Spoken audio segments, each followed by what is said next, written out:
You wanna know what's crazy? Is how my phone doesn't recognize me with any makeup on. I don't like that video. I don't like that. When do we start? I forgot my earrings. Whoa, hold on, y'all. All right, y'all, we're back.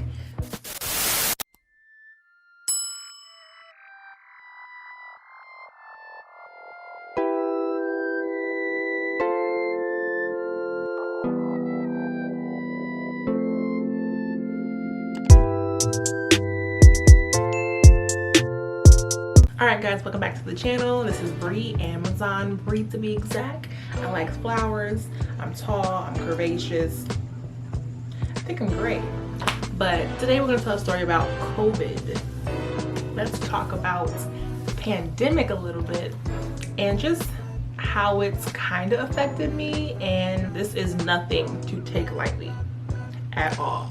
This whole situation that we are in as a country, as a world, as the global situation, I don't understand how people are out here being hella active with other people and not wearing masks. So when this pandemic kind of happened, I was taken aback like everybody else, but I was kind of relieved because I ain't have to work. I have been on furlough since March 27th. It is the last week of July, almost August. When I tell you this has been a wake-up call for me, a whole experience that I'm not taking lightly at all. I have someone who's an elder in my house, so I cannot get sick. If I get sick, they get sick. But let me just tell you what happened back in April. So, you know, lockdown really kind of happened toward the end of March, early April, and I started to feel a little sick the end of April. Nothing crazy. Now, unfortunately, a little background for me, I have asthma. I was born with asthma. I do have an inhaler. I don't use it often unless I'm actually sick, and a lot of the times my inhaler expires before I even get a chance to use it, but I do have asthma. And my immune system isn't that great. Now, mind you, I should probably be taking vitamins, or I should have been taking vitamins since forever, but I haven't. I recently started taking vitamins since COVID, just to make sure I'm building a stronger immune system, because I get sick so quickly. Like, if you are sick and you cough around me and we hanging out, I will be sick the next day. I will have some kind of symptom, some kind of fever, headache, cough, whatever the next day. That's just how I work. Toward the end of April, I started to get a little not lightheaded, but I started to feel more lethargic, just tired, weaker, didn't have much energy, and I was just like, okay, maybe it's my period, you know, hormones fluctuate, I'm stressed, you know how things work. And I was like, all right, you know, no big deal. A few days passed, and like I'm starting to have a dry cough. I am getting headaches, migraines, but I also get migraines or headaches quite often. I've gone to neurologists, I've been prescribed medication, X, Y, and Z for my migraines. So me getting a migraine is like any other day. But got a migraines, I had a dry cough. I wasn't like, it was like something just dry, right? And I started to get heavy chest pain. Now, when I tell you I got chest pain, I got chest pain. Difficulty breathing was the main symptom that they were saying to go to the hospital for, go to a clinic for. You probably have COVID-19.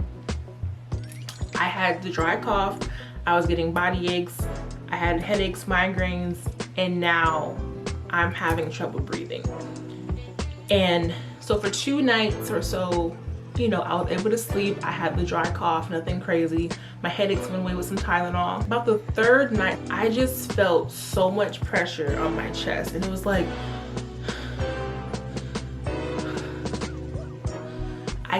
I had to think about breathing. And you typically don't think about what you're doing because your body has an innate ability to breathe sends signals to throughout your brain, your body, all that. So you're not thinking about breathing or blinking or any of that.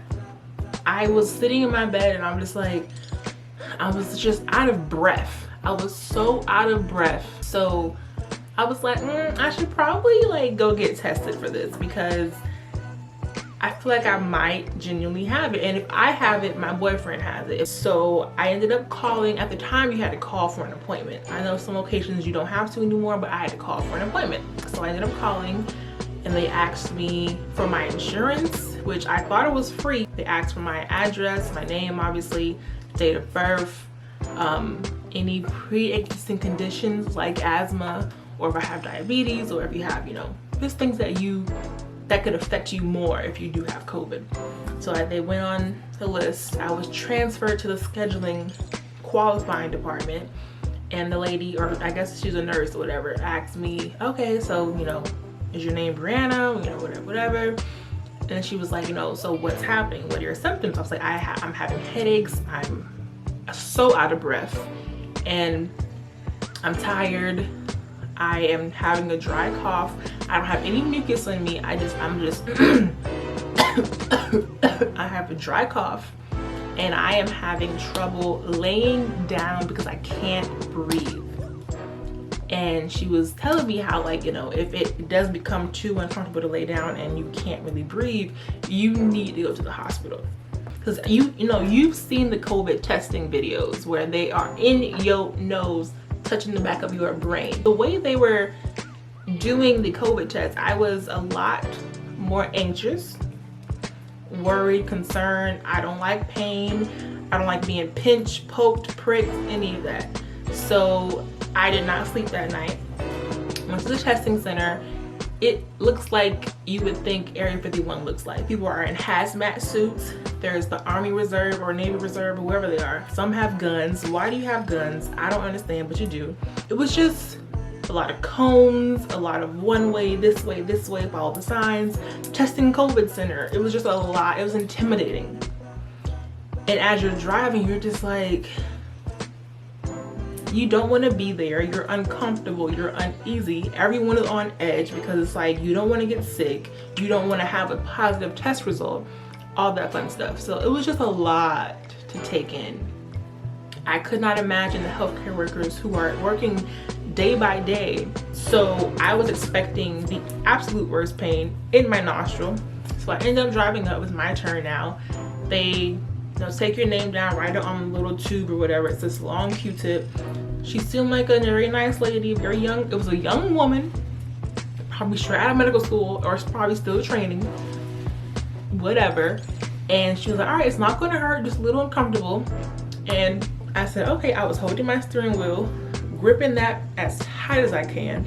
And she kind of slowly, she kind of slowly went like right here. And she was like turning it as she went up, and she went and went and went, but she stopped like right here. Now I didn't complain. I didn't ask her and say, hey, did you go deep enough? Because I did not want to do that. I thought maybe they changed the test around, or maybe something was different. I don't know. But she literally stopped like right as my nostril probably really began to open or whatnot. I don't know, but she stopped right there, and I was like, oh, okay. I breathed. I left. Later that day, I still had breathing issues, nothing crazy. I stayed quarantined. My boyfriend had to quarantine with me because we're always together, so if I have it, he definitely has it as well. So we quarantined together in my house, in the room. We didn't really leave the room like that. My mom made us wear masks, made us wear gloves. It was the whole thing. So later that night, my boyfriend's sister called, and she happens to work in a few hospitals and rehabs down in Miami. And she was saying how, like, she asked me how the experience went, and I told her it was very intimidating, but the swab didn't hurt at all. She didn't even go that deep to where I thought she was going to go. And she was kind of like, that don't sound right. And I was like, well, what do you mean? And she was kind of like, well, we're trained in the hospital to make it be uncomfortable. Unfortunately, that's what they're trained to do, because that you have to genuinely get way up here in order for the test to genuinely come back with a correct answer. And I was like, nah, I didn't feel that. I didn't get any of the discomfort, any of the pain that I thought I was going to get, and that she was telling me that I should have gotten. So number one, she was like, well, if your test does come back negative, you need to still be quarantined, because those symptoms, even though you may feel okay a few days from now, stay your ass in the house. So she was just saying how a lot of people are getting incorrect testing, and I'm sure there still are to this day in almost August, where your tests are coming back negative, but you genuinely do have corona. So she definitely was like, stay in the house, let me know what happens. But she was adamant about it should hurt. It should make you feel very uncomfortable. It should sting a little bit, but it goes away in a few minutes. That's what they're trained to do in her hospital in Miami. So I said, yeah, that didn't happen to me.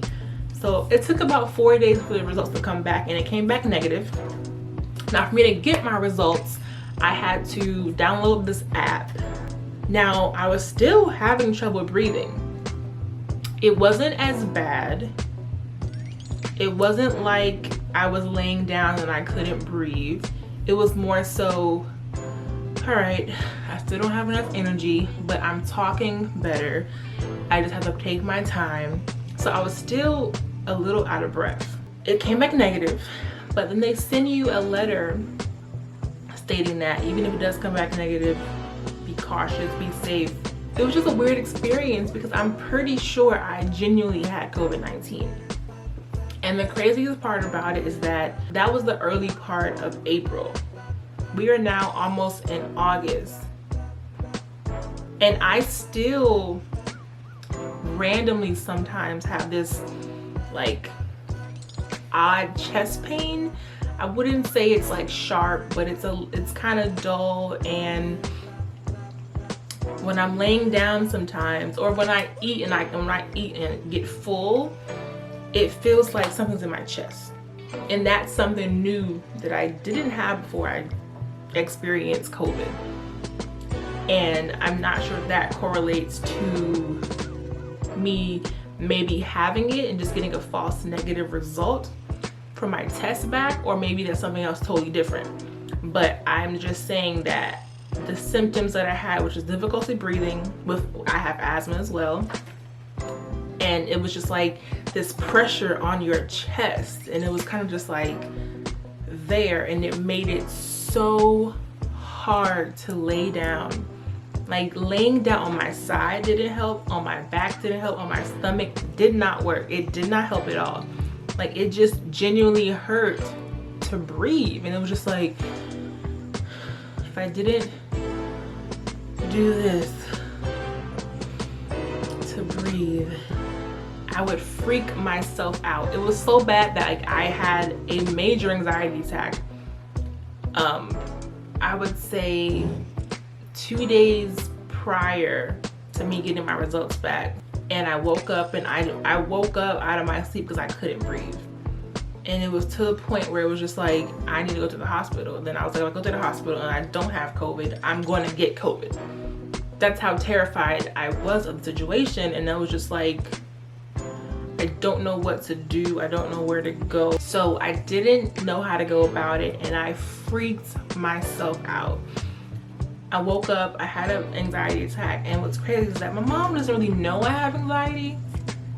You know, it's just not something that I share. My family probably doesn't know I have anxiety, but they will now, clearly. But I genuinely do have anxiety, and I had an anxiety attack one morning. My mom heard me for the first time, and she was just like, are you okay? Like, she knocked on the door like, are you good? You know, to the hospital? Like, what's wrong? And my boyfriend was like, no, she's okay, you know. And he was kind of telling me like, tell her what's happening. But I was like, no. And her being there and her being aware that something's wrong but I can't tell her made it worse. So I cried even more, and I cried louder. And because I already couldn't breathe, I was hyperventilating. And it was just a lot. And I eventually calmed down. We went outside, I caught my breath, I kind of just woosah'd and just looked outside and just kind of tried to control what was happening and process and know that it's okay. You'll get through this, whatever this is, and you'll be fine. But it was just a lot to take in, and I was terrified, like terrified.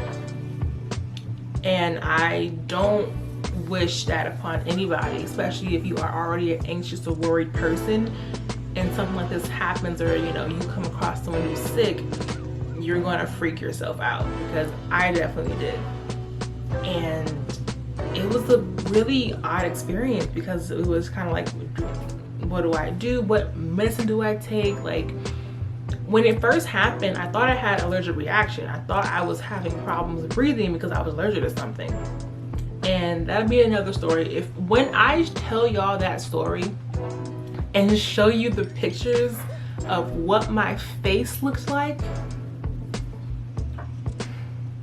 y'all are gonna roast the hell out of me. Like, when I tell you I look like Will Smith from Hitch when he had that major reaction. I was swollen,